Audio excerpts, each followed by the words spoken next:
What is a political action committee, or PAC?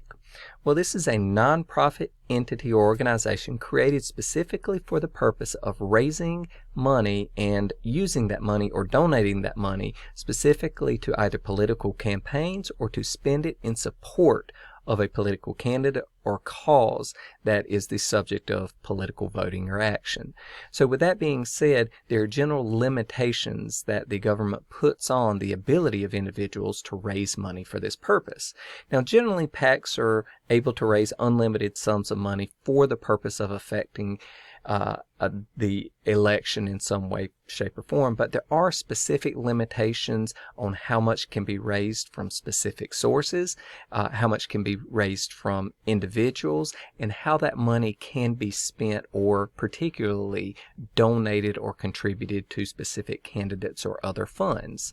So with that being said, any individual or group that gets together and starts to raise money in support of a political campaign or political issue generally becomes a political action committee when they raise or spend over $1,000 in order to influence a campaign. Now, the Federal Election Commission puts limitations on how political action committees and individuals as well can donate or use their money. Now, this chart is a general overview in the 2023 timeline when this video was recorded as to the limits that a PAC and an individual can donate or spend towards other political action committees or in donations to candidates.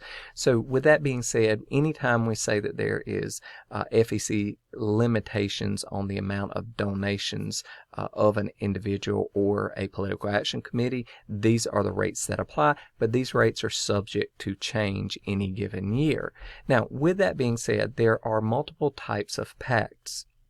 The first type of PAC is a connected PAC. This is also known as a separated segregated fund, and it generally has a sponsor. That is, you have unions, businesses, or other corporate style of entity that specifically form and sponsor this specific PAC. Now, these members of these organizations, the union or the business managers, for example, may make unlimited contributions to the PAC itself. Now, the PAC itself is subject to the FEC contribution limitations as to what the PAC can spend on in that way, but it can make all sorts of independent expenditures on its own that doesn't relate to those donation limits. So once again, the connected PAC, it is funded by a sponsored organization.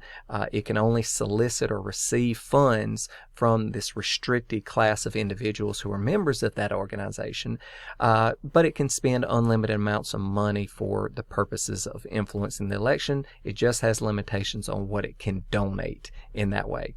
Now, the second type of PAC is the non-connected PAC, and this is where you're not sponsored by a specific group or organization entirely. That is, you can receive funds from open sources out there. So you don't have this primary body that makes up your restricted class of individuals who can donate to it. So it accepts open contributions. Now, once again, it's subject to the donation limits set by the FEC, but it can still make independent expenditures of the funds that it collects. So there are generally three subcategories of non-connected PACs. The first is your federal, as they say, and you can't have corporations or labor unions sponsor or anything that way, but you can spend in support of federal elections and you can make donations in that way.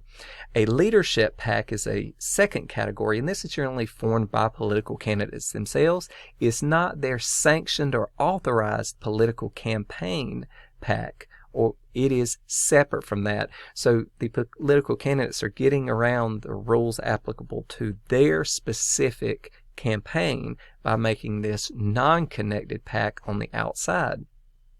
And they call this a leadership PAC, and the purpose of the PAC is to donate generally to other candidates and to influence elections in that way.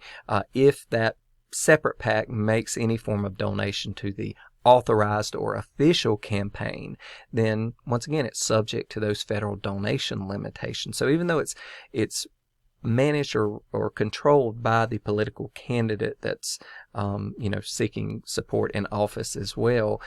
It's subject to those limitations in what it can do in terms of coordinating or donating to the official campaign, but it can make independent expenditures on its own as well, as long as it's, once again, not coordinated. And then you have the federal, again, this traditional federal type, but it's sponsored by non-corporate organizations, generally partnerships or LLCs that are organized or taxed as a partnership. And this is an unincorporated entity form, so it's very similar in nature to just the traditional federal one, but once again, it does have some sponsors that are entities, but even those sponsored entities are subject to the contribution limitations, so it can't just make unlimited contributions there. Okay, and then next we have what is commonly called super PACs. Okay, so a super PAC, once again, is a non-connected type, so it's really a subtype, but it's grown in prominence to such extent we oftentimes treat it as a third type of political action committee, because generally it can't be connected with a candidate, but it in terms of its authorized campaign. So it has to be independent of a specific candidate, for example, but it can raise unlimited sums of money, it can solicit from anyone, and most importantly, it can make unlimited expenditures on its own behalf to influence the election. But once again, it cannot donate directly, so it does have that limitation to it. And you have to make monthly reports to the Federal Election Commission or semi-annually, depending, to the election committee about the money you raised and your donors and things of that nature. And then lastly, a hybrid PAC, which is growing largely in popularity, and it's very similar to the independent expenditure PAC or the super PAC. But the interesting thing here is when it raises money, it puts it in a completely segregated account. That is, that money cannot be used for operation and maintenance of the PAC itself. It can only be used for segregated expenditures, that is, expenditures in support of influencing the election, or it can donate directly, which is different than the super PAC. But any donations are subject to those FEC thresholds, that is, the limitations that you saw in that chart. So it can make donations, unlike the super PAC, but they are limited. But once again, the administration of the PAC itself, the money raised, has to be kept separate in a segregated account, if you will, and you do have to make disclosures to the FEC once again. So these are the general types of political action committee exist, and the broad level limitations on them in terms of raising money, spending that money, and ultimately donating that money as well.